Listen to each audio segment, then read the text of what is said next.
Hello, everyone. Welcome to the Chicago Club travel show and entertainment show. I'm Dorothy Pacella, and I'm your host for these shows, and we're delighted that you could join us. Did you know the Chicago Club is the largest club in the village with over 700 members? Did you know that we're over 40 years old? Did you know you don't have to be from Chicago to join the Chicago Club, even though I'm from Chicago? And did you know we're the friendly club? We really are. But there's a lot more to the Chicago Club than just travel. I know many of you enjoyed our shows every month, but there's a lot more to us than just travel, a lot more than a pretty face. We're having fun, and we absolutely do monthly events at Clubhouse 5. We have great musical entertainment acts that you would absolutely love. We have every now and then we add a comedian to make you laugh. So we're at Clubhouse 5 every month, the second Thursday at 7 p.m. And we welcome all, even non-members are welcome. And I'm sure you're going to enjoy our complimentary desserts, along with the GRF cash bar. But as many of you know, we travel. And the Chicago Club offers monthly day bus trips to all over Southern California. They're wildly popular, and we're quite famous for them. So we enjoy doing our trips. We even enjoy our daily events in Clubhouse 5. So sit back, that we piqued your interest. We have some coming attractions for all the events that we're going to be doing in Clubhouse 5. I think you're really going to like it. It's going to make you want to sing. It's going to make you want to laugh. And hopefully it will make you want to get on a bus. So sit back, get comfortable, and enjoy the show. Hi, this is Bernie, your travel and event guy.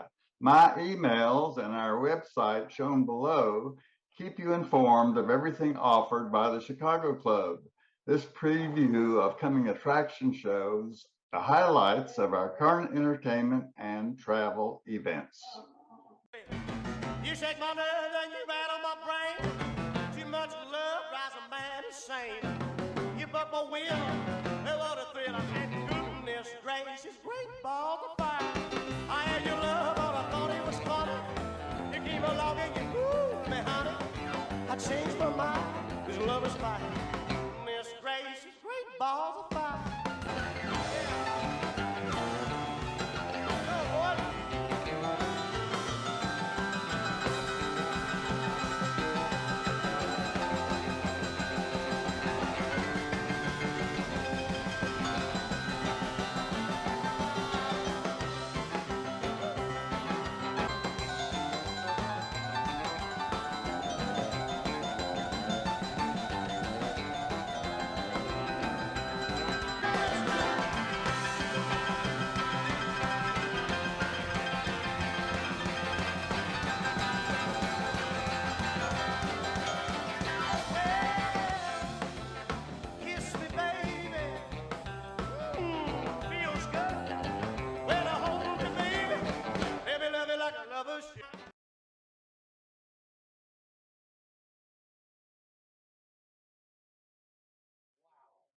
That is fantastic. So I promise you, after today's trip, you'll know all about Joshua Tree. We're going to stop at 4 beautiful places in the park. We've picked the 4 most beautiful places: Cap Rock, Hidden Valley, Skull Rock, and Keys View. And believe it or not, we're going to be at 5,000 feet elevation at Keys View. And we're going to look down at the Coachella Valley. So it's going to be a lot of fun, guys. We'll be departing in a few minutes. Our bus driver is Frank. Hey, Frank. How are you? Do you want to play the safety video? You remember the seatbelt song, everybody. Buckle up for safety. Buckle up. Let your seatbelts buckle. Always buckle up. Put your mind at ease. Tell the drivers, please. Buckle up for safety, everybody. Buckle up. I'm one of your tour guides today. Bill Hoffman, please call me Hoffy. And that's Dave. How's that volume? Can you hear me now? Okay, can you hear me in the back? Okay. I tend to be a little bit too loud because I grew up in the San Gabriel Valley with all the smog. So my lungs had to get extra big to compensate for the lack of oxygen. Okay, so today we're going to have a wonderful day in Joshua Tree National Park. Dave and I have worked very hard on this itinerary. So let me describe what we're going to do today. It's about a 2-hour, 15-minute drive. I'm going to narrate some of the sites. And along the way, we can do some fun quizzes, and we'll talk about those later. We'll have a rest stop at the base of Mount San Jacinto that towers over Palm Springs. It's 10,000 feet tall, and there's still snow. Today is a cool day in the desert. It's only going to be 71 degrees, probably, because people don't realize Joshua Tree National Park is high elevation. It's the Mojave Desert. It's the high desert. Believe it or not, we're going to be at one place 5,100 feet elevation. And we're going to look down at the San Andreas Fault and Palm Springs. So it'll be great. So we're going to stop at the visitor center. Beautiful exhibits. You can talk to a ranger. There's a palm tree oasis there that you can walk to. You're going to love it. And then we're going to take a 25-mile loop through the park. We're going to stop at Skull Rock, and you can take pictures and hike around. Then we're going to go to Cap Rock for a nature hike. We're going to have a picnic at Hidden Valley. Now, the picnic is not super gourmet, but guess what, folks? We have a vegetable platter. Oh, boo! I mean, don't expect imported cauliflower from Bolivia, but it's going to be nice. And there'll be sodas and cookies. And then we'll go to Keys View. But how many have not been to Joshua Tree ever?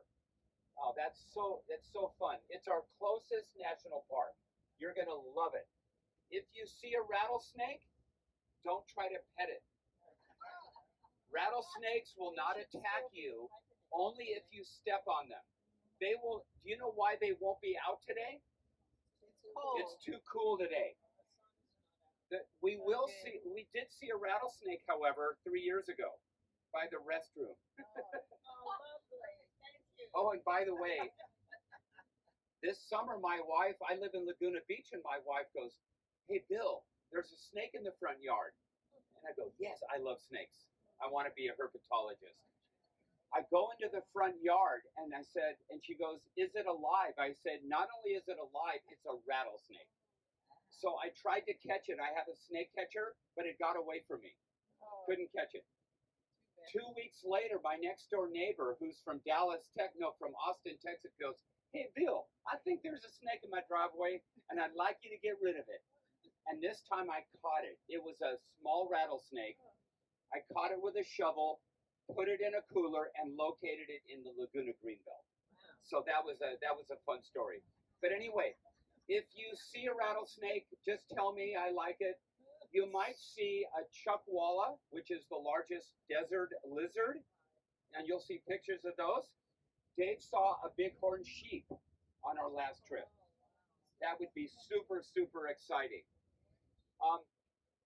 I want to be honest, there won't be a tremendous amount of desert blooms. Guess why? We haven't had a lot of rain, but there will be some bloomage. So the person who really walks around, you're going to see some beautiful plant life. And I want to tell you, the Joshua trees are blooming. They're blooming because Dave and I did a tour last Tuesday, and they were definitely blooming. So let me tell you a little bit about your fun packet.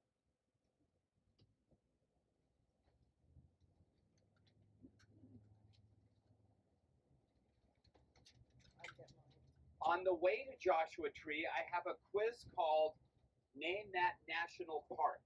If you want to participate, and the Chicago Club is quite intellectual, if you want to participate, I'm giving prizes.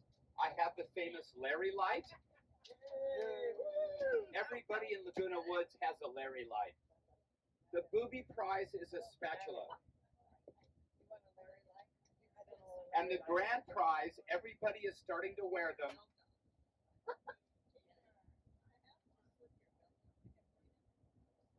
The Hoffy Tour t-shirt.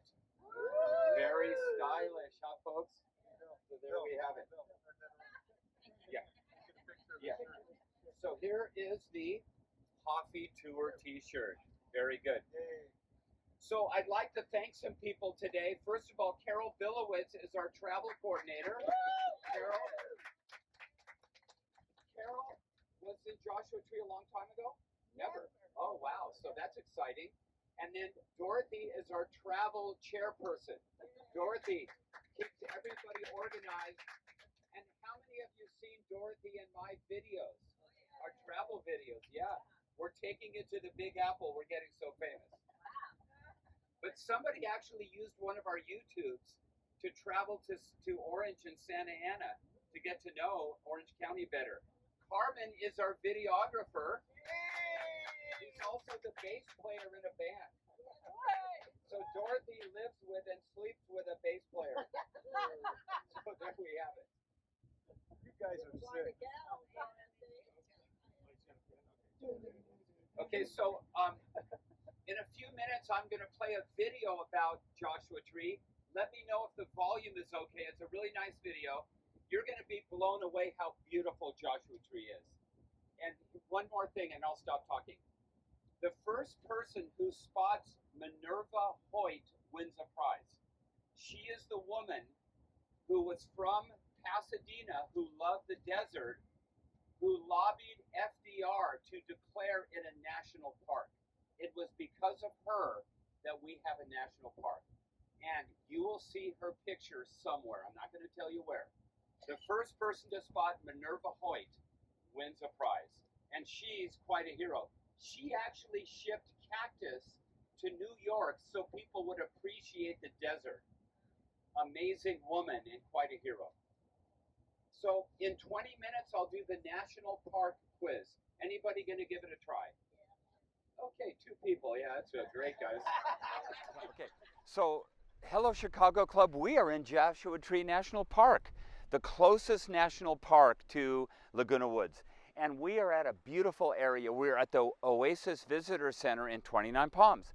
We're going to drive into the park and take a 25-mile beautiful loop. Now take a look here. This beautiful desert garden with this mural. This woman here, she is the champion of the desert. She was a wealthy woman from the Pasadena area who loved the desert. And in the 1930s, she started collecting desert cactuses and flora. She even shipped them back to New York for plant exhibits. She lobbied FDR, please make this a national park. And because of her efforts, Franklin Delano Roosevelt declared Joshua Tree National Park a national monument. And then in 1994, it became a national park. But she was concerned about the people that were mining, that this area would be destroyed. People came here and they would take barrel cactus home and they would destroy the desert. And now we've preserved Joshua Tree National Park forever. And this is a lovely, you can see the cholla cactus, that's called the jumping cactus. You can see one of the small yuccas. This is called the brittle bush. Oh, in fact, this is a better picture of the brittle bush, a very common desert flower. It blooms all over the California desert. And over here, I want to show you the creosote. The creosote bush is the most common plant in the Mojave Desert. It has little tiny leaves, and they have a sticky substance which can be put on wood to preserve wood. And you can see that this one is blooming. We haven't had a lot of rain this year, so there won't be a lot of desert blooms, but it's going to be beautiful. Hello, everyone. Okay. Welcome to the Chicago Club Travel Show. We are so glad you're here with us today. As you can tell, we've already left Gate 3. We're out here in the desert. We're at Joshua Tree National Park. Really, we're out in the desert, and we have a very different adventure for us today because we are in the closest national park there is to Laguna Woods. So we're excited. We're here with a bus full of happy travelers, and we can't wait to see what we have in store for us, particularly as we go through the rest of the desert. We're going to have a picnic lunch. And I know it's April, but it's cold and it's really windy. So excuse the mess, but we're having fun. So let's see where we're going to go explore now.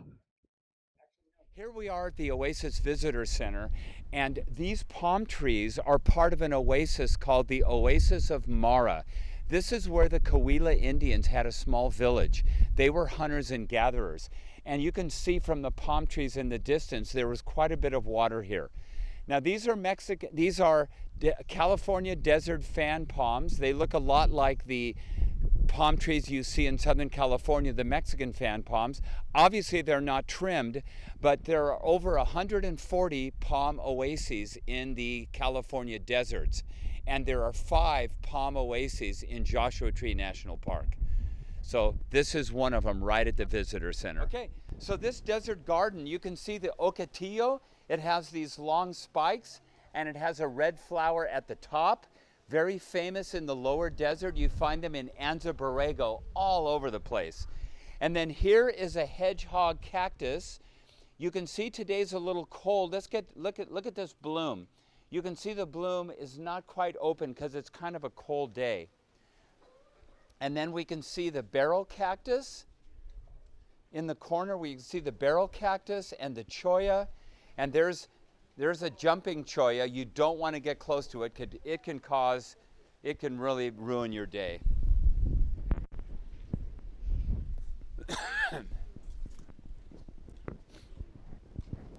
It's a good visitor center, isn't it? Yes, it is. You know, in San Diego, these palms, they usually clean that out because there's too many rodents. Yeah. Here they seem to leave them. Yeah, because it's a native. Yeah, it's a non. And the palm trees you might be referring to were brought from Mexico. They're not native. Okay. That's why they trim them. And they trim them because of the rodents. Right. Okay, this is one of my favorite plants in the desert. It's called an apricot mallow. And it's not totally blooming yet, but you can see the apricot blossoms on it. It has a gray leaf, and it can be just gorgeous. Apricot mallow.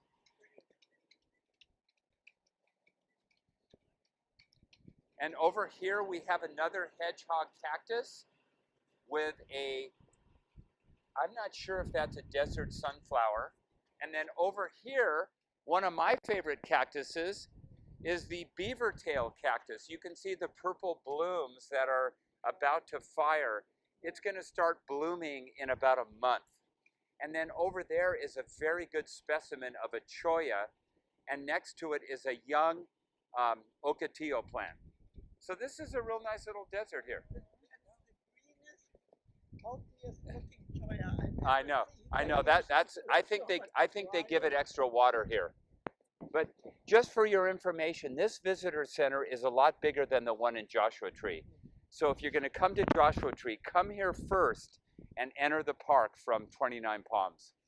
And if you look up at the American flag, we have a northerly wind today because there was a storm front that pulled through. So it's going to be cold up in the park since we're going to be up to 5,000 feet elevation. But we're tough. We're going to have fun. What do you think, Dorothy? Can we do it? We can do it. We might have to have the picnic in the bus, though. Hey, it'll be an experience. That's right. I think, yeah. Because it has these bulbs that actually expel seeds. And this is a smoke tree. Typical desert tree because notice it doesn't have any leaves. And it's gray. They call it a smoke tree. Is it getting the forest up like that? I don't know why it's gray, though. Yeah, I don't know. I don't know much about smoke trees.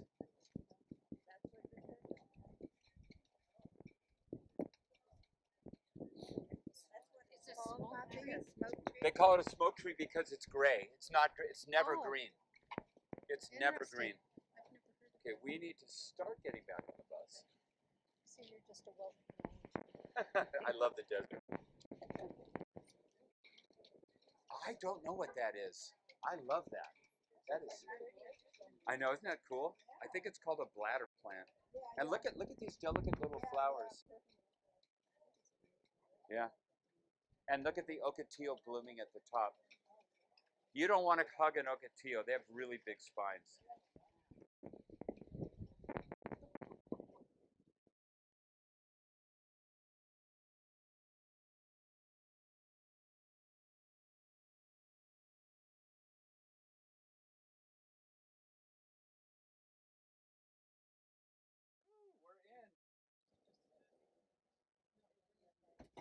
We're in, everybody. We're in. Woo!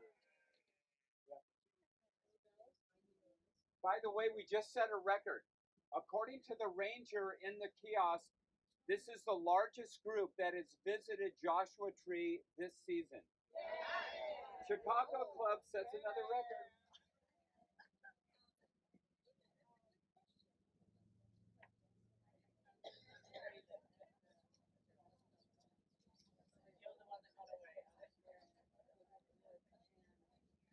Now it gets a lot more scenic in about half an hour, but it's fun to film anywhere.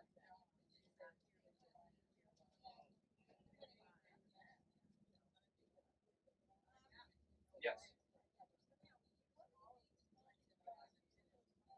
Yeah.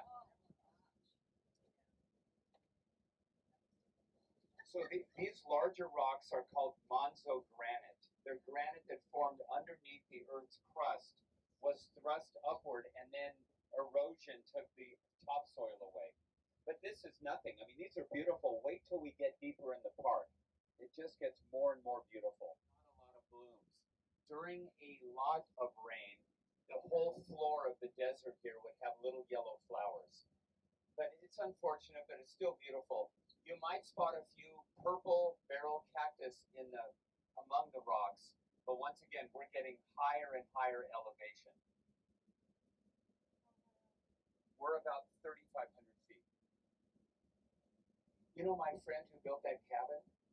So he took me up here with a bicycle and dropped me off at the top of the park, and I coasted 8 miles to 29 Palms, and you hardly had to pedal.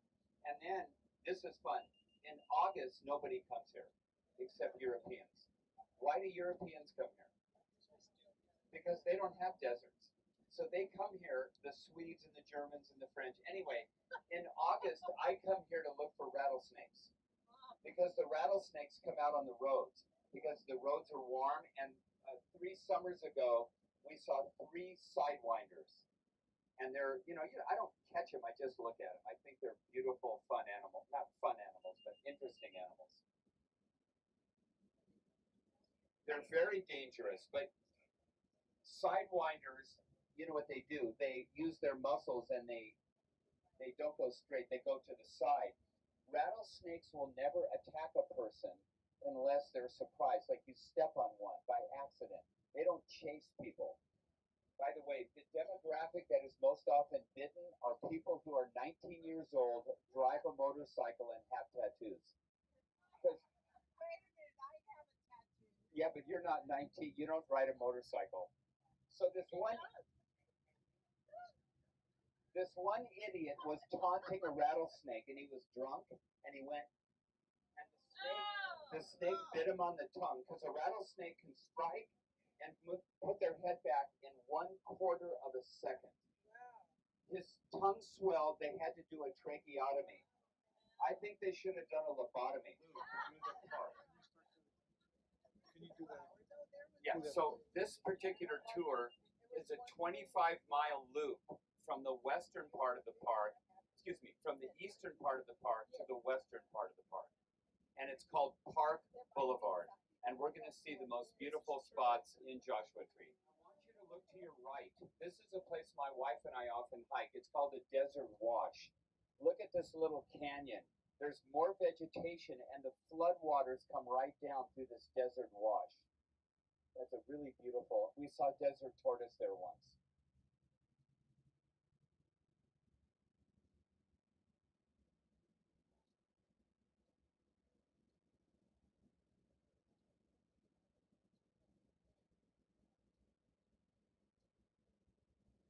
Okay, right here there's a left-hand turn, and you can go to Cottonwood, which is a palm oasis, but that's Highway 10, Interstate 10.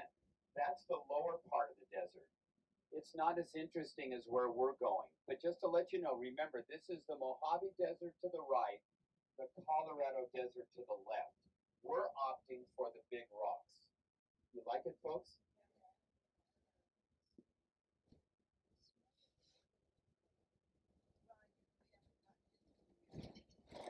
Yeah, we're about 10 minutes away from Big Rockage. Now you've got some serious Monzo granite. And this is where some of the rock climbers like to go.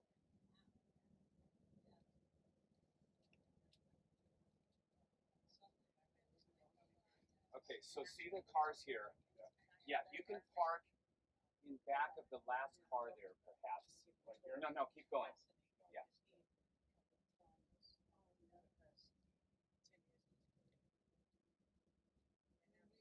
So wherever you feel comfortable, yeah. Don't know. Let's see.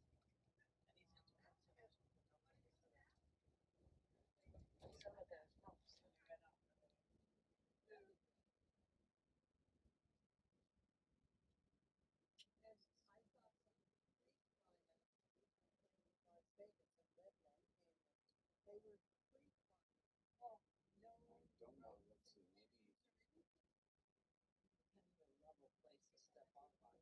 Yeah.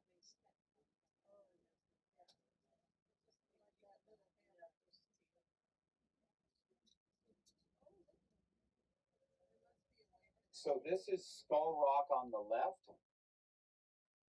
That's what the people are taking a picture of. And then there's nice hiking here on the right. No, walking. Maybe you can go beyond that gray car and sort of, or is it too, will you get enough traction? Yeah. Can you turn it around? Let's park that way on the left. Cool. As in cold or it's cool? Yeah. So it's really neat.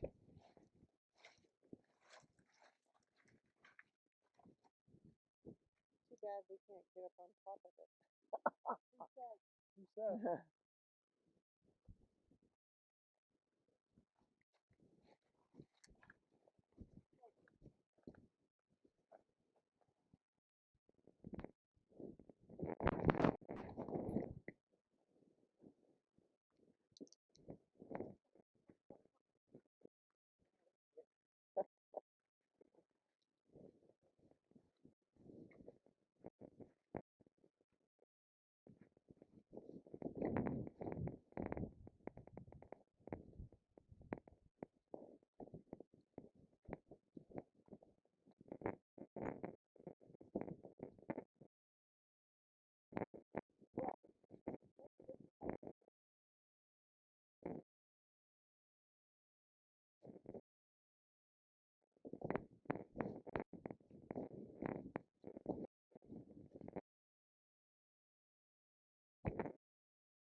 At 10 o'clock, look at Mount San Gorgonio. See the snow?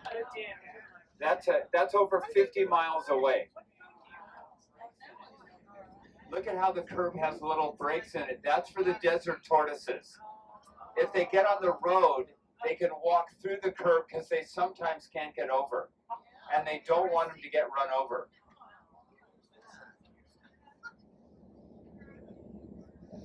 This is a real beautiful part of the park with this pile of rocks on the right. And the Joshua trees are just going to get thicker and thicker.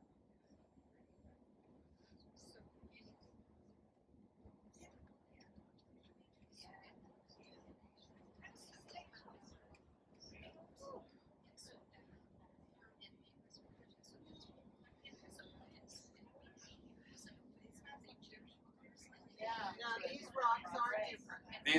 These aren't Monzo granite. Yeah, they're not. Notice how these rocks on the right They're not granite. These are not Monzo granite, but I don't know what they are. Maybe they're nice. Yeah.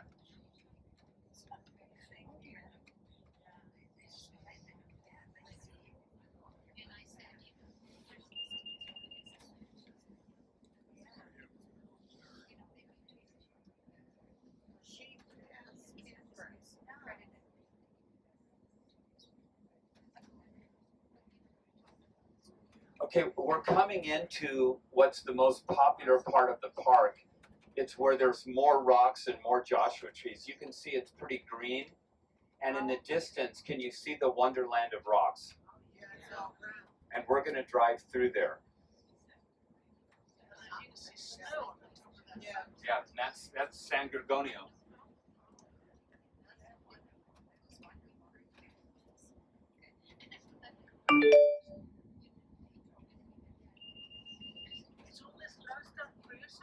No, it's not creosote. Creosote has a dark green. Some of it is, the taller bushes are creosote.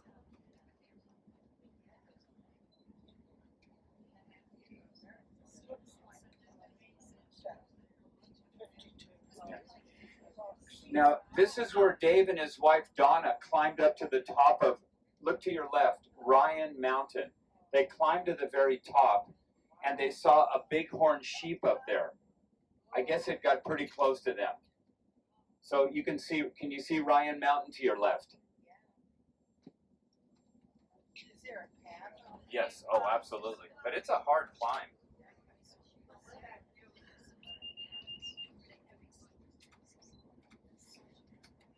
Dave and his wife must be in my They're in pretty good shape. I would get great going. I'm a good climber. When I get there. There you gotta get down. Go sideways. So on the right is an exhibit called the Hall of Horrors. Doesn't sound like a nice place to visit. My wife and I walked through and we couldn't figure out what was horror about it, but it's a beautiful little hike. Yeah. Look at the way these rocks are piled up. Isn't that amazing? But we're gonna get to the wonderland of rocks in about an hour. But yeah, there's this volcano here now. No. It can be underground volcanic activity and lava that's not from a volcano. Right, but it was pushed to the surface. Yes.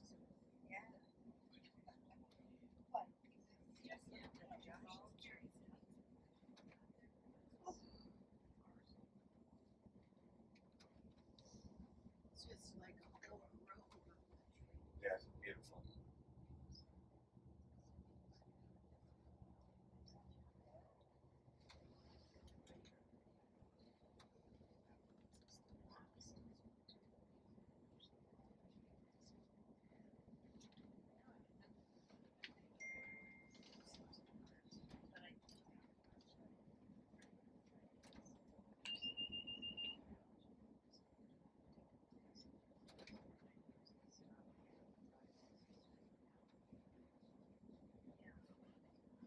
So after our picnic lunch, we're going to come back here to Cap Rock. Take a look to your left.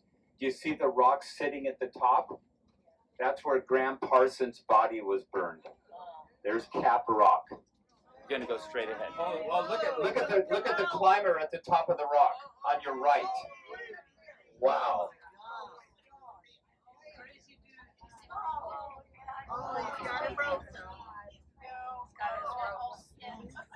But his ropes are with Yeah, you're going to make a left in here.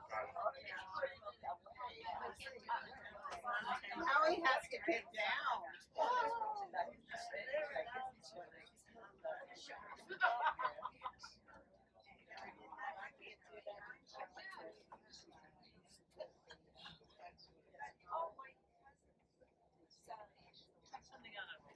I really like rocks, but I don't need to climb them. These are great.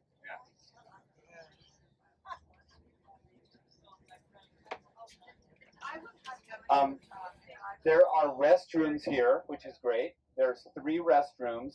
And then after the picnic, Dave and I are going to lead 2 separate walks. And we'll talk about them in a second.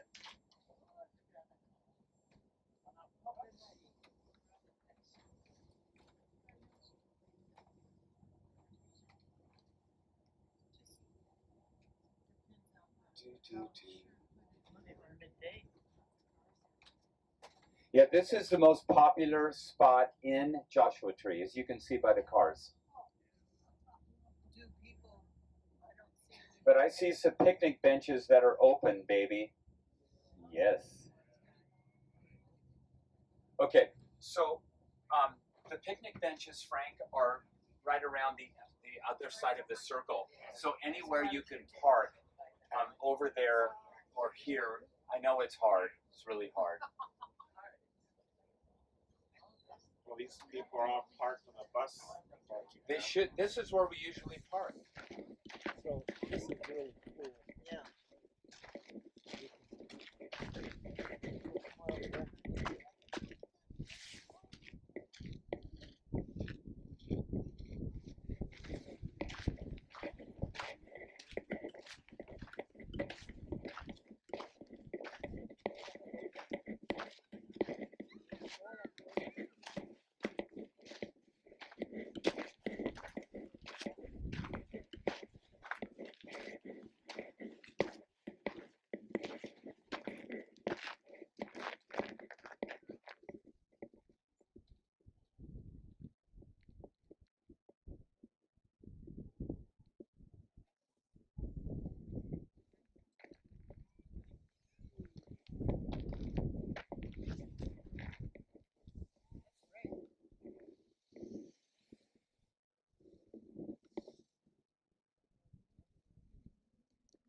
Sorry, you guys. We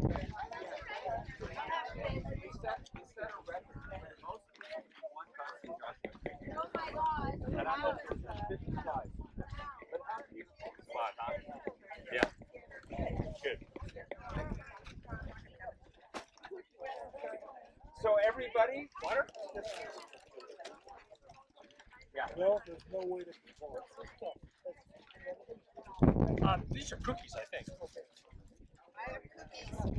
Napkins. You want water or you gotta cook?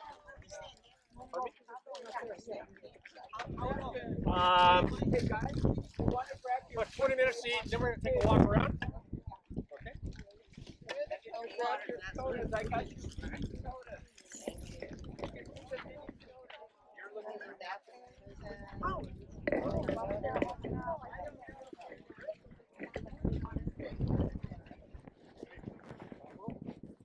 No, but my father was born there.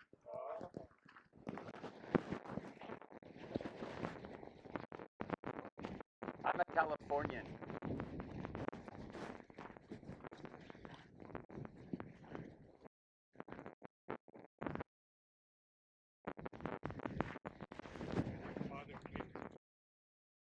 The climate. Yeah. Santa Monica. Yeah. So how many people do we have on this walk? Nice.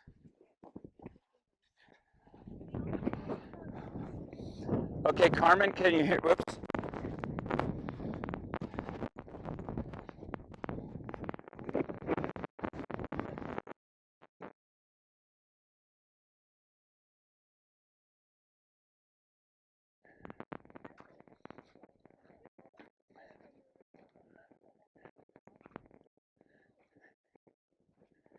Oh, whoops.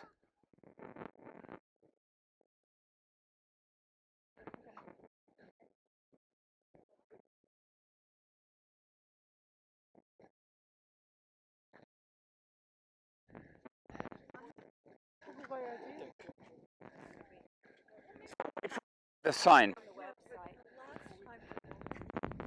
Thank you.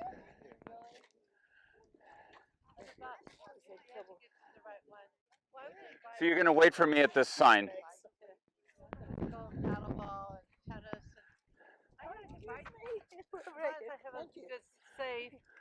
Thank you.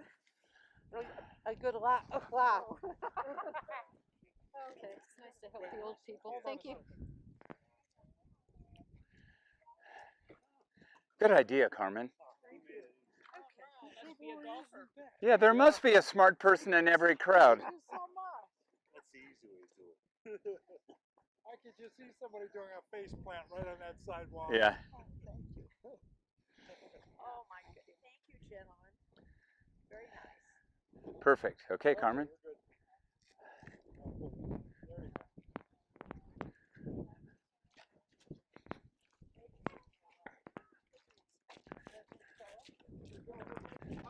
Okay. Okay, so, all right.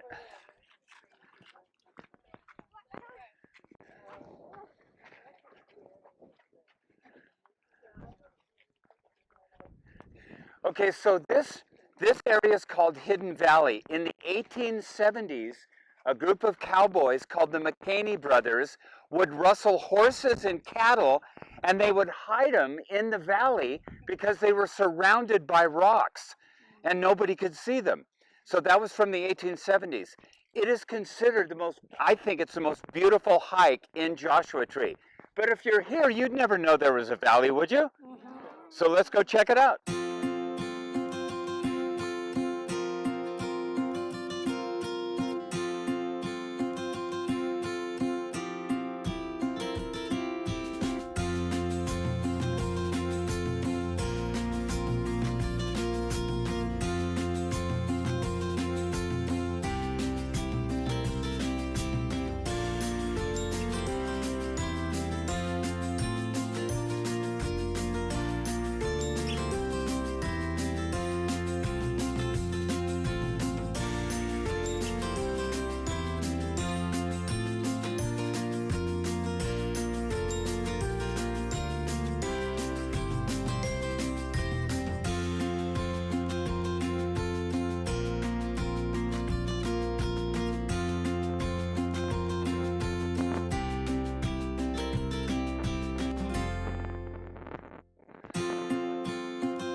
It's not. Yeah. Oh, yeah.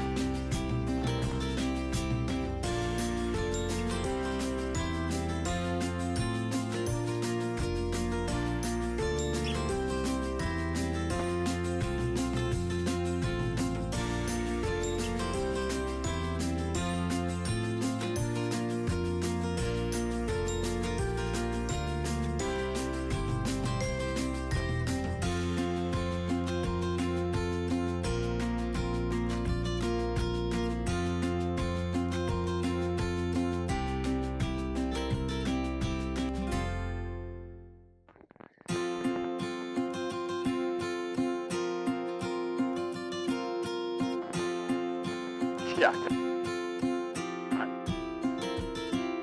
There, guys.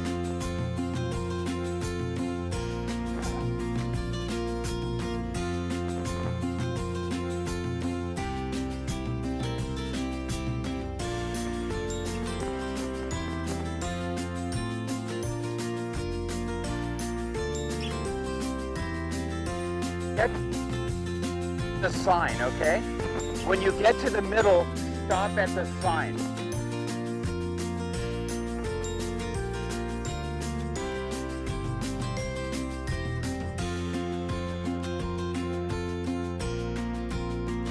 We're almost there.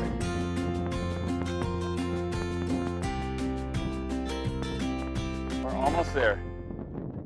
It's better. Yeah, how many were there? 40? More.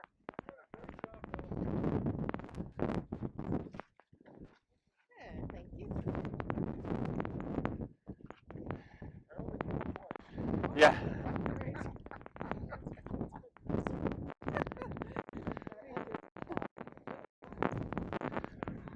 So wait for me at the sign.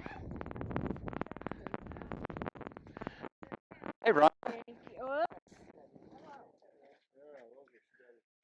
How do you lock them so they don't collapse on you? You just turn them? You have to tighten them. Okay. Otherwise they See, wouldn't that's where your collapse. problem was. There. You didn't tighten them.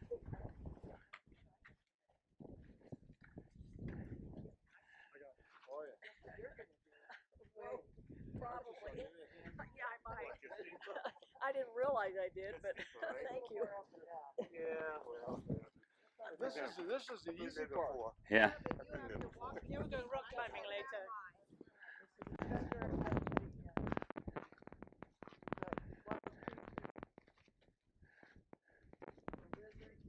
Oh, one more. Okay, Stan, you got it.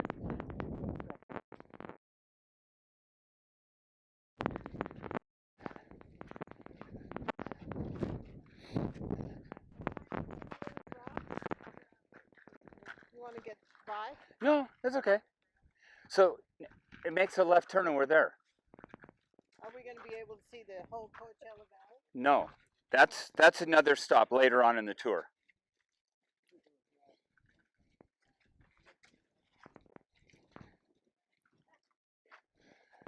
So if we were all in our 30s, we could be up there.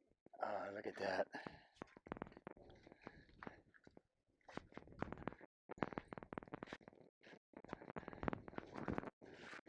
My grandson would love. Oh, we made it.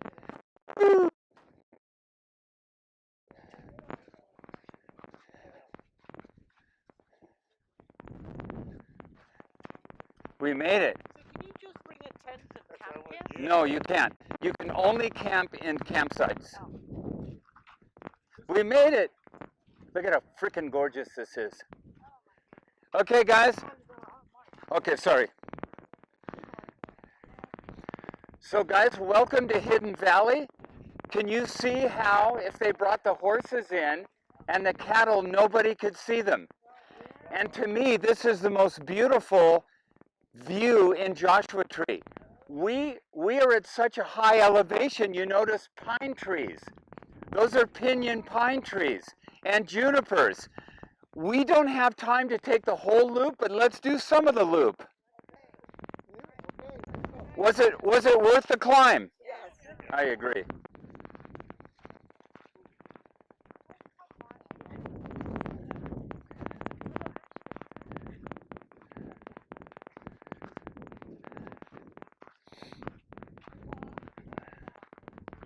Yeah. Post the battery in. Okay. Do me a favor. Yeah. If you have something really, really important Okay. you want to stress, let's do it now. Okay, so let me do this right now and just do a pano. Yeah. Okay. So here we are at Hidden Valley. This is considered the most beautiful hike in Joshua Tree. This is where in the 1870s, cattle rustlers would hide stolen horses and cattle. You can see it's surrounded by rocks, and you could have cattle in here and nobody would see them. Now what is it? Now it's a nature loop. There's a loop that goes all the way around, and there's beautiful plant life. So this is Hidden Valley. Yeah.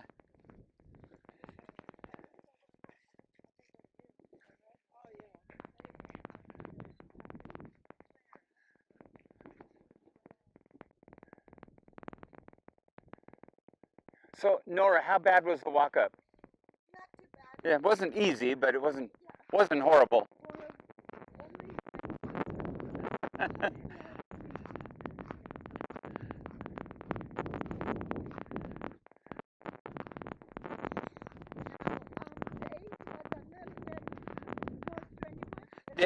Dave's was less strenuous.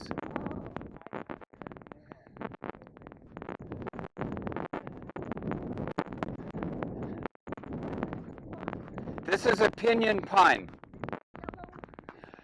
Yeah, I don't know what that yellow flower is, but it's common. The pinyon pine? Yeah, pinyon pine. Yeah. And it really has those pinyon nuts? Yeah. Those little ones? Grown in Mexico? Yeah. Yeah, and these evolved 30 to 60 million years ago. This type of pine tree, isn't it beautiful? Yeah. Well, it's better than the ones we had in the village. Yeah.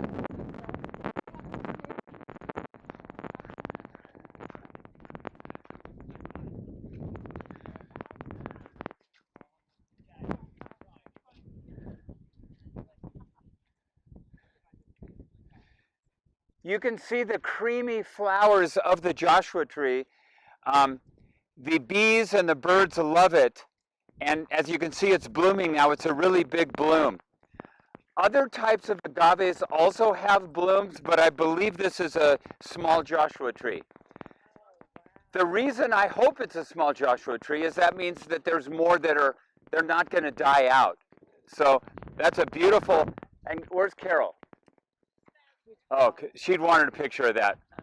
I would Carol too. Yeah, that's a pretty good picture. Of what is so cool? Yeah. Yep.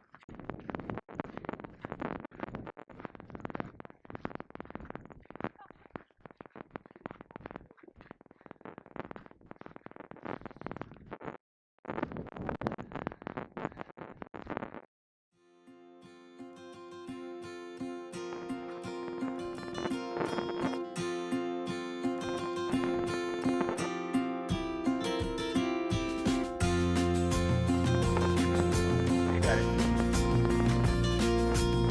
Dame la mano.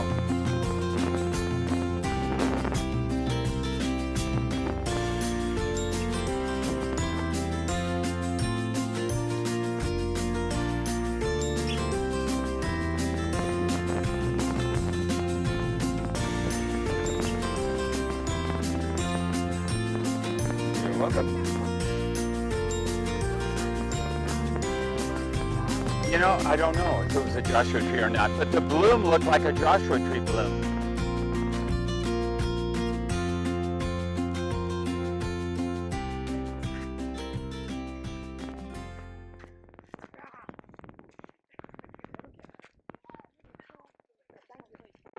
Got it.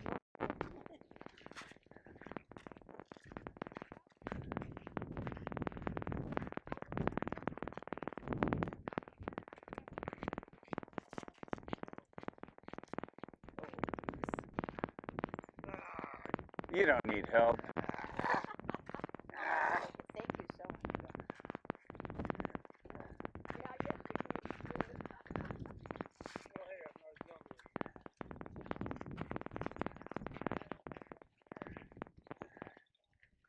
I bet you didn't come here, Carmen, before.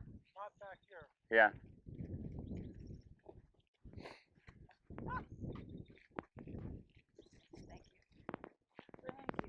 I found that big picture. Oh, good, you got that. I was thinking of you.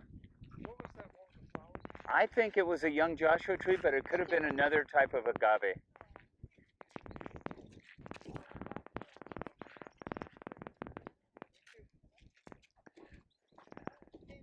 And if you have any film left, look at that view right there. I know. Yeah, I'll get it. Do you want to come down?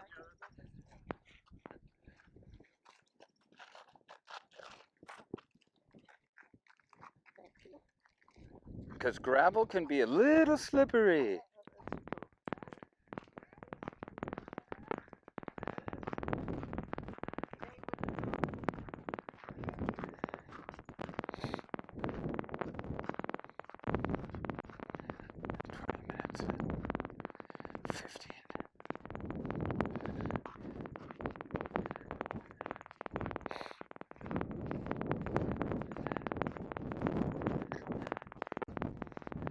Isn't this gorgeous back here?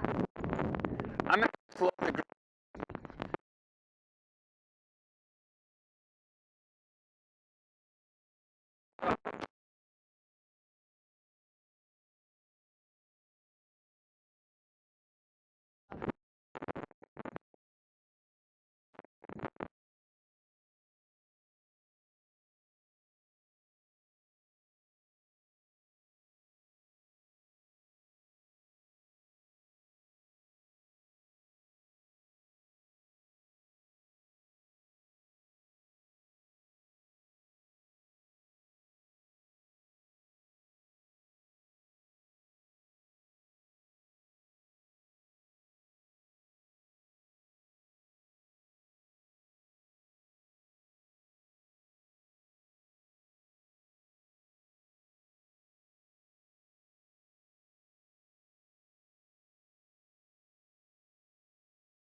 That's our show for today.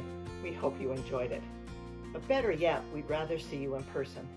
We hope you can join us at Clubhouse 5. And better yet, we would love to have you become a member. Check our website for all the details of the great shows, the great trips. And when you realize that membership only costs $30 for the entire year, it is the best deal in the village. $30 gets you into all the events. And then it gets you a discount on our day trips. Who does that? We do. Take care. Bye-bye. See you next time.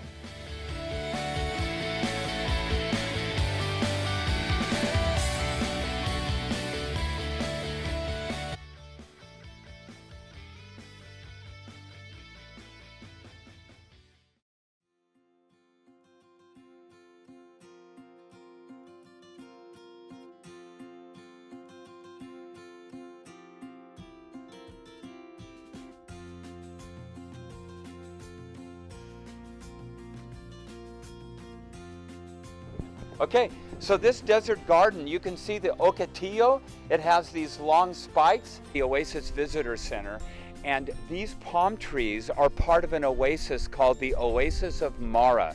This is where the Cahuilla Indians had a small village. They were hunters and gatherers. And you can see from the palm trees in the distance, there was quite a bit of water here. And hello, Chicago Club. We are at this very sacred place, Fort Rosecrans National Cemetery, where our fallen heroes are laid to rest, all the way from the Mexican-American War, all the way to the Iraq War. The cemetery is actually full. They do allow some remains still in cremated remains, but there are family members interred here as well. It's a beautiful setting here at Point Loma in San Diego with the ocean. I can't imagine a more beautiful place. In 1934, Fort Rosecrans was named a national cemetery, and it is administered by the Veterans Administration. Hello, everybody. Hello, Chicago Club. Well, here we are at Camp Pendleton. It's the largest Marine base on the West Coast. There are 42,000 Marines in this amazing, huge camp that goes over 22 miles inland. 27% of the Marines' families live on the base. It turns out that Camp Pendleton has a very interesting history. This is actually part of El Camino Real, where Gaspar de Portola, the Spanish explorer, and Father Junipero Serra came up the coast. They called it Santa Margarita for Saint Margaret. And then, when Mexico broke away from Spain, the governor Pio Pico had a large ranch. This was all a huge ranch. But Pio Pico got in some gambling troubles, and his son-in-law, John Forster, bought it from Pio Pico, and it became a large ranch called Santa Margarita y las Flores. Ranger with us, Amanda Gossard. She's going to explain the difference between a national park and a national monument. Thank you, Amanda. And I love the, I want to be this. I really want to have the hat. How about, can I buy the hat? No, it's not for sale. You got to earn it. You can see to the right, we can see the famous statue, the Kiss, and it's a beautiful attraction here in San Diego. Okay, so your head is back. So everybody, this is the Piazza de la Familia, which is a beautiful plaza that closed Date Street. San Diego has a really good planning department, and they do a beautiful job with urban design. So look at how you have this very colorful architecture, mixed-use zoning, and it creates a beautiful sense of enclosure. We're excited to be in downtown LA. Despite challenges, downtown LA is making a great comeback. And if you think about downtown Los Angeles, bordered by the 101 freeway, the 110 freeway, and the 5 freeway, you have Little Tokyo, Alvera Street, the Arts District, the Flower District. You even have a Piñata District. We're also going to visit Chinatown today and El Pueblo de Los Angeles. So this is an example of the many museums in El Pueblo de Los Angeles, the Chinese American Museum. It's a really interesting museum. This was the original Chinatown. When they built Union Station, they displaced the Chinese and moved Chinatown to the east, and we'll visit that later. I grew up in South Pasadena, and I love this area, but I didn't realize, because I was just a high school kid, how much beautiful architecture and history is in Pasadena.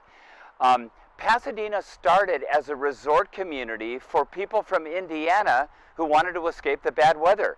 They came out to the San Gabriel Valley, and even in the winter it was warm, and it became a health resort. They built some very large hotels like the Raymond Hotel and the Green Hotel. People suffering from rheumatism and other diseases found the gardens out here absolutely beautiful. So we are at the Gamble House in Pasadena. It was completed in 1908 by Charles and Henry Green.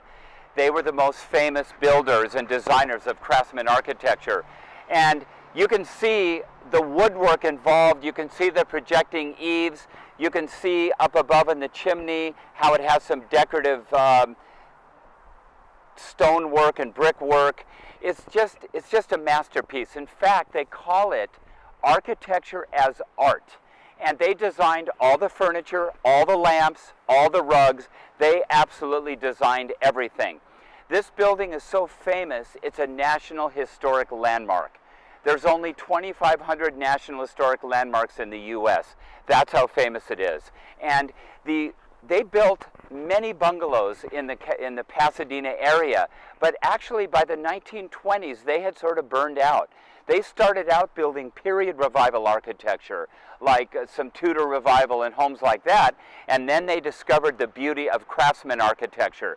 Now the Gamble family, I believe they were from Indiana, what's that? Yeah, Cincinnati. They loved Pasadena and they loved the climate. It was very helpful. And as you can see up above on the right-hand side, they loved the sleeping porches. So when it got too hot, they were able to sleep out in the balcony areas in these beautiful sleeping porches. So if you haven't been to the Gamble House, I highly recommend it. So we're going to walk up to the front door. Gamble House is a good example of the craftsman architecture. You can see the craftsman lamp, the leaded lamp. The Green and Green brothers also designed leaded windows, which are beautifully tinted. And they traveled to Japan, and they were very much influenced by Japanese design as well. Another feature you see in much of the house is how they've rounded off the wood. You'll see that in the stairway and throughout the house. This is a typical craftsman feature. Robinson, who grew up in Pasadena, they were civil rights leaders, and of course Jackie Robinson was famous as the first African American to play in the major leagues. Just a wonderful ball player. And what I respect about his life is he became an advocate for civil rights the rest of his life. My mom went to UCLA at the same time that Jackie Robinson did. So these beautiful bronze sculptures are actually 2,700 pounds each. And these are two heroes of Pasadena. The Capitol buildings. The state capitol sits on a linear park, and on the other side of the linear park is almost a landmark. And you see that, of course, in the mall in Washington, D.C. So that's called the City Beautiful movement. This City Hall area had to be seismically retrofitted because in 1920, when this was built, there weren't the earthquake codes that there are today.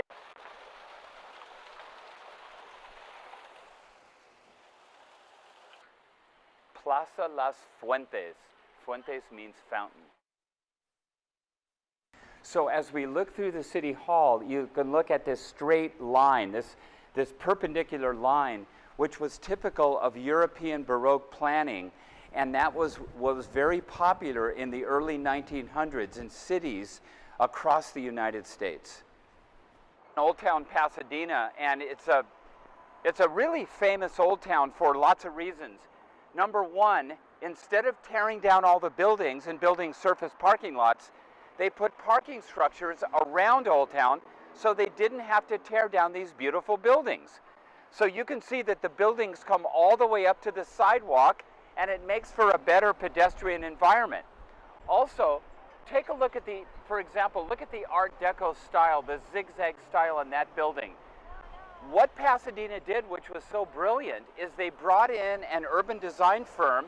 They studied the architecture and they said, hey, preserve these buildings and put wall signs up that don't cover the architecture. So you'll notice the signs are on the wall and they don't cover up the beautiful architecture. So they were able to preserve the architecture but move in nice retailers. Like, look at that Italianate building right there next to the Art Deco. That's what's fun about Old Town. So you notice that there's really no surface parking lots. The sidewalk umbrellas, it's really quite nice. Isn't this a gorgeous use of urban design? We're going to come back down the alleyway. So just to review, Old Town Pasadena preserved their 1920s architecture. They didn't cover it up with ugly signs. They didn't tear down any buildings for parking lots because they used parking structures. So Pasadena did everything right, and now people park their car in the parking structure, and there's also apartments around, and they walk, and they walk. So this is a very healthy way to go. The retailers have done quite well in Old Town Pasadena. Now this, remember, is just an alleyway. Now it's a pedestrian area. And, oh, this is interesting. I like this courtyard. This is a brewery and restaurant. And what they did is they built a new building there, and they made it out of brick, because the brick matches the older Pasadena Theater. So this is a good example of contextual design. As we pan around, you can see the beautiful palm trees, crepe myrtle, but here is the piece de resistance, the 1907 Blacker House. The Blacker family was a lumber baron company, and the Green and Green brothers built the most lavish of all the California bungalows. You can see there's actually a bay window there. You can see the sleeping porch and the exposed rafters, the very elegant porte-cochere with the clinker brick. Green and Green brothers used some very exotic woods inside here. The entire home and all the furniture was designed by the Green and Green brothers. Teak and mahogany and other exotic woods. So this is considered the most lavish of the Craftsman bungalows, although the Gamble House is the only National Historic Landmark. California Institute of Technology, Caltech, opened in 1891. It's one of the most famous research institutions in the world. And by the way, the scientists who started Jet Propulsion Laboratory first worked here. I love the architecture. This architecture is done by Bertram Goodhue. You can see that he has some Spanish colonial influences, but there's definitely some modern lines. And if we look at the domes, we can see some Art Deco details. So Bertram Goodhue, let's walk through them all a little bit. Bertram Goodhue was the architect in the early 1900s. They wanted to bring sort of a Spanish modern look to the campus, and he built what they call the Bechtel Mall. And he brought some beautiful Spanish colonial imagery along with some Art Deco influences and built this beautiful mall. And he did the whole plan for the campus of Caltech. Remember, it was Bertram Goodhue who designed Balboa Park. And he also did the LA Public Library. But you can see there's a certain elegance to the rounded Roman arches.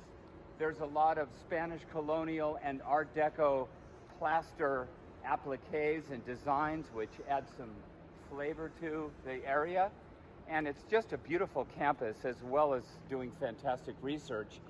But I can't wait to introduce you to someone that we all know and love, Bill Hoffman Coffee. He's taking us on the bus. We're really going on the bus today. We're all so excited. Bill. Okay, I'm so excited about it. It's been a year and a half since the Chicago Club's gone on a trip. We really enjoyed doing the travel shows. We went to all these fun destinations. Thank you for watching, but now we're doing a real tour, and we're going to film the tour so you get a flavor of where we're going. This tour I'm really excited about. We're going up Coast Highway, and we're going to go to the Long Beach Aquarium. It's a beautiful aquarium, fish, exotic sea life from all over the world. Then we're going across the new Gerald Thomas Bridge, 515 feet with a span. We're going over the Vincent Thomas Bridge. We're having a wonderful picnic at Point Furman Lighthouse with an 1874 lighthouse, for heaven's sakes. Beautiful. And then we're going to go to Port of LA for a 45-minute boat tour. And I love the Hoffy tours because he's so informative and knowledgeable and funny. So he's entertaining. Great. As I like Here, I'm really enjoying the Bernardo Winery. I'm tasting a little bit of their beautiful Burgundy. their oldest grape. It's very, very tasty. So we are in the Bernardo, what's the name of the museum? The Bernardo Historical Society. And this is a mud wagon. It was like a local taxi in the late 1800s. And it was called a mud wagon because, as you can see, there are no windows. So when you rode in it, you got dusty or muddy, especially in the spring and the winter. But it's better than walking, and if you didn't have a horse, this was your mode of transportation. And I think it would be quite romantic in this day to ride on one of these in some beautiful county park, wouldn't it? So this is the mud wagon that went from San Diego to Escondido. Yeah, it's a beautiful example of history. All right, we're going to come over here. They have a beautiful timeline of the history of this area. So remember, before 1769, California, for about 10,000 years, was inhabited by Native American groups. There were over 100 autonomous groups. And then Juan Cabrillo comes in 1542, and he comes up and down the coast. And then enter Junipero Serra and Gaspar de Portola. So this is the Spanish era and the founding of the missions. And this is when they first established the land grants. And then, when Mexico broke away from Spain in 1821, California became part of Mexico. And the people who were born here were called Californians. Okay, we are at the Leo Carrillo Ranch Historic Park, and Leo Carrillo was a very prominent actor and preservationist and a rancher. In fact, he was one of the most famous Hispanic actors of the 20th century. So when we look at his life here, he was from a prominent Spanish family. 3 of his relatives were in the original Portola expedition back in 1769. Other relatives were actually the governor of Alta California. His great uncle was the mayor of Santa Monica. So he was what you call a Californio, a person of Mexican descent who was born in California. He started out, actually, he got a degree in engineering, and then he became a cartoonist for the Herald Examiner. But he loved acting, and he became an actor on Broadway in vaudeville. Then he became famous for the movies. As an actor, he did over 90 movies. But his most famous TV program was The Cisco Kid. It was the most popular TV series of the time, and the first one in color. He played Pancho next to Duncan Ronaldo, who was the Cisco Kid. So one of the cool things about Leo Carrillo Ranch Historic Park is that he tried to bring back the early Spanish and Mexican and Native American lifestyle. This is a prickly pear cactus, and on the cactus a bug grows, and this bug is called a cochinille, which is also called cochinilla in Spanish. When you squish it, it becomes a beautiful red dye. And the Native Americans would use this dye, you can see it on my hand, they would use this dye in dyeing their rugs. And you can see it's a very beautiful kind of ruby red. So next time you see a prickly pear cactus, grab the little white remnants of the bug, squish it in your hand, and you can get as dark as you want to go. Isn't that wonderful? That's cochinilla. One of the most beautiful missions in the California mission system, Mission San Luis Rey de Francia. It is the 18th of the 21 missions. It was built in 1789. You know, the story of the missions is a complicated and a fascinating one. Spain had so many colonies abroad that it basically ignored Upper or Alta California for several hundred years. It was too busy with its colonies in Mexico, Cuba, and South America. But when Spain realized that England and the pirates were moving up and down the coast of California, like surfers, to found a chain of missions up and down the coast. And this is one of 21. So in 1769, Father Serra and Gaspar de Portola, who was a military man, arrived in San Diego, and they started an amazing journey. So remember, 100 years before, Cabrillo and Vizcaíno had explored the coast on a ship, but they had never set foot on land. So picture Gaspar de Portola with 63 soldiers and 100 mules going from San Diego all the way up to Northern California.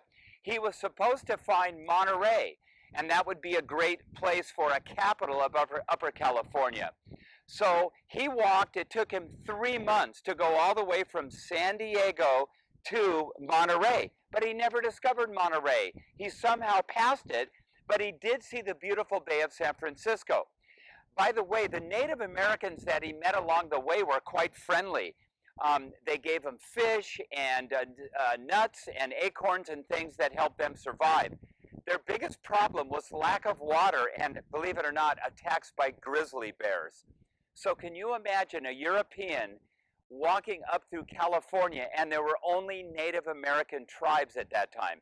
There were about 80 indigenous groups who were hunters and gatherers in this area. The Native Americans in this area were called Luiseño Indians. But anyway, Portola comes back to San Diego, and he said, well, I don't exactly know where Monterey is. So the viceroy sent him back again, and at that time he discovered Monterey. Meanwhile, because he had established this route, Father Serra began to establish missions up and down the coast, which we know as El Camino Real. Now, changing the way of life of the Native Americans, they baptized thousands of Native Americans. They called them neophytes, and they built beautiful missions like this. They learned how to work the land. They became skilled stonemasons and carpenters.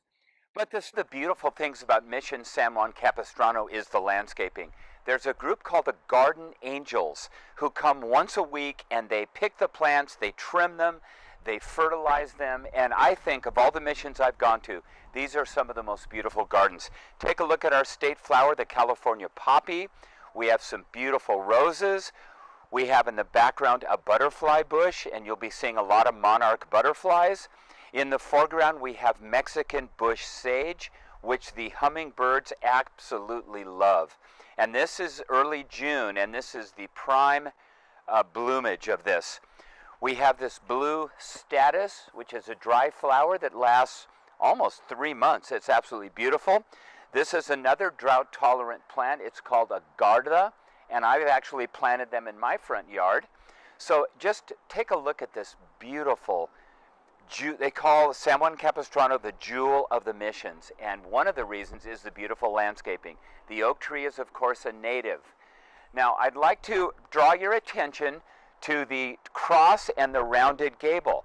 The rounded gable was brought by the Spanish Franciscan missionaries, and that style became very popular. So if you see a building with a wall that's rounded at the top, that's Mission Revival. Style that in 1893, when they had the Chicago World's Fair, what are you going to put for our California? This is a statue by artist John Graham, and it's the Virgin Mary.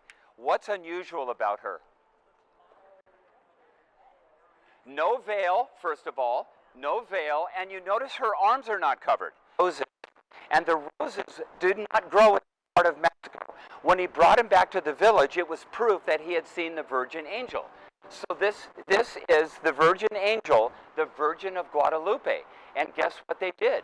They built a great basilica near Mexico City called the Basilica of Guadalupe.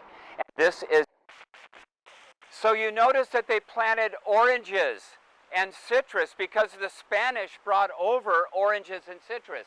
So it's only appropriate that the landscape architects chose that as one of the plants that they would adorn this plaza. San Antonio Winery. This is, I think, a gift to Los Angeles, the Riboli family, what you've done. And how about the service? I mean, the food is good. Oh, food is good. Yes, and Rick is, remember, he greeted us. He greeted our bus. So, Rick, take it away, man. Well, welcome, everybody. First of all, show of hands, how many folks have been here before? It took 8 years to restore the station. It took $4 million. And in 2017, they were up in a scaffold, and one of the guys was chipping away at the ceiling, and it was tar and smoke from decades of use, and they discovered, wait a minute, there's a beautiful pattern of flowers under there. This is kind of like Art Deco. And they looked at it, and they said, wait a minute, the whole roof is this beautiful. But they didn't know what the paint was, so they had to chip it away to try to recreate the exact color. So as we go in, let's take a look to the left and we'll see the ceiling. Club. We're happy to be at the Farmers Market. This is really one of LA's most wonderful places if you like food and you like to walk around and look at cool things. Here is the tower indicating the original Farmers Market. It started in 1934 and it's going strong ever since. And getting here before noon, which we did, makes it even better. So they have 21 different restaurants in addition to shops and food stands. So if you can get here before the crowd, which we did, it's absolutely awesome. So we're going to take a little peek. That is the famous Grove, and that was designed by Rick Caruso. It's an upscale shopping district that is beloved by Los Angeles. It has a trolley that goes down, and the proportion of the buildings was based on Charleston, South Carolina. The height of the buildings compared to the width of the street is perfectly comforting. It's what they call good urban space. But let's go into the farmers market. It's too much fun. You can really get lost in farmers market because once you get in, it's an absolute labyrinth, which is maybe a good idea to have one of these puppies. But part of the fun is simply discovering it as you go. So here is, remember, this used to be produce trucks of farmers from 1934. So this is the East End. We already have some happy customers that already got a sandwich. And notice it's not too crowded, but they have deli, French dip sandwiches. They have Phil's Deli. You can see the neon. You know, every little restaurant here has its own personality. Of this museum, not only the exhibits. So let's take a look now as we walk through.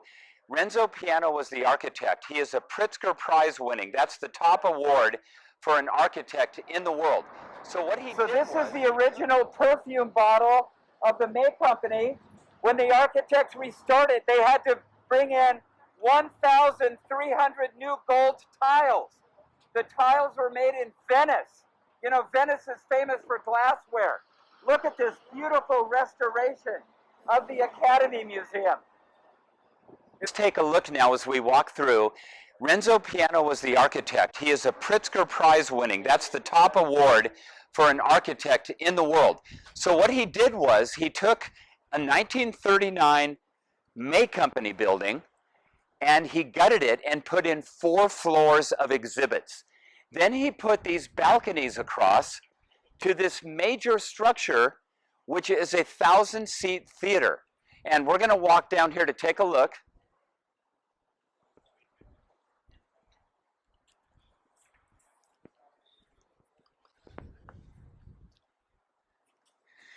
As we look up, that is the 5th floor, and that you walk across the catwalk there to the Dolby Family Terrace. You can see the people walking across now. It's kind of exciting. It's not clear glass, it's translucent.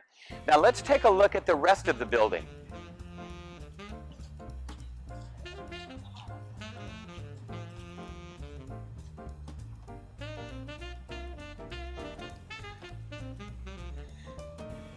This large round building is called the Bubble, and this is where there's an 1,000-foot theater called the Geffen Theater. I haven't been inside yet, but I can't wait. The seats are plush red like the red carpet. And if you look at the base, you can see the earthquake proof. You can see the base isolators. Let's come and take a look.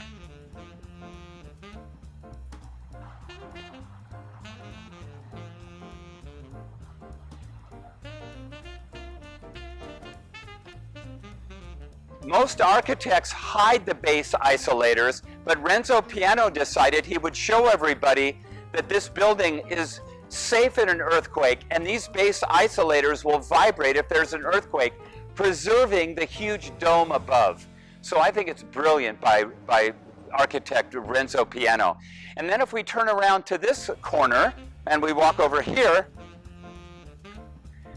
you can see how he preserved the original streamlined modern corner of the 1939 May Company building. So this is a museum where the architecture is as fun as the exhibits, and it's going to be a long-lasting, wonderful museum. In fact, the largest dedicated to movie making.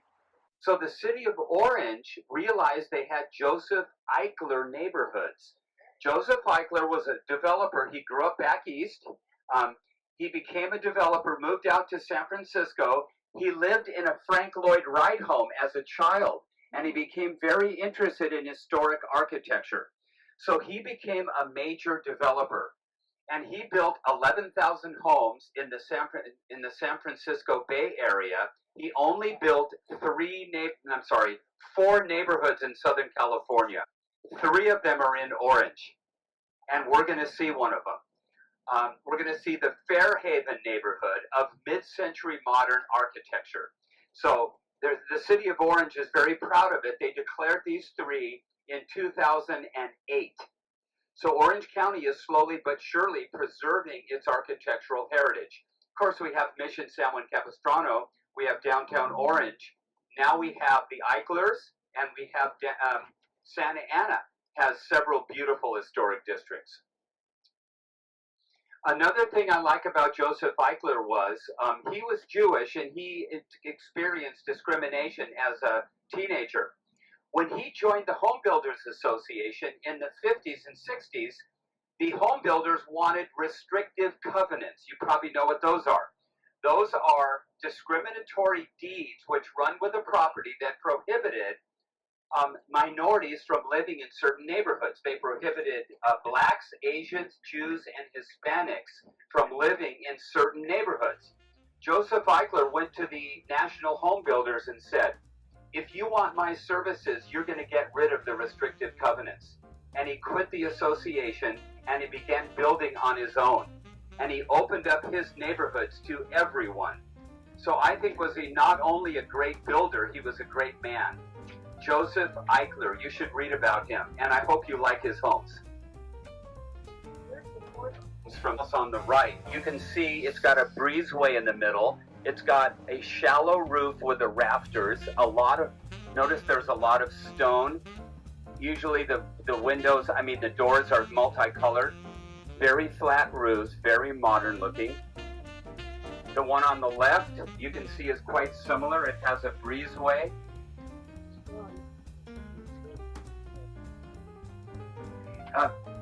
Eichler wanted to build homes that the middle class could afford. Here's another one on the corner. Some don't have garages, they have breezeways.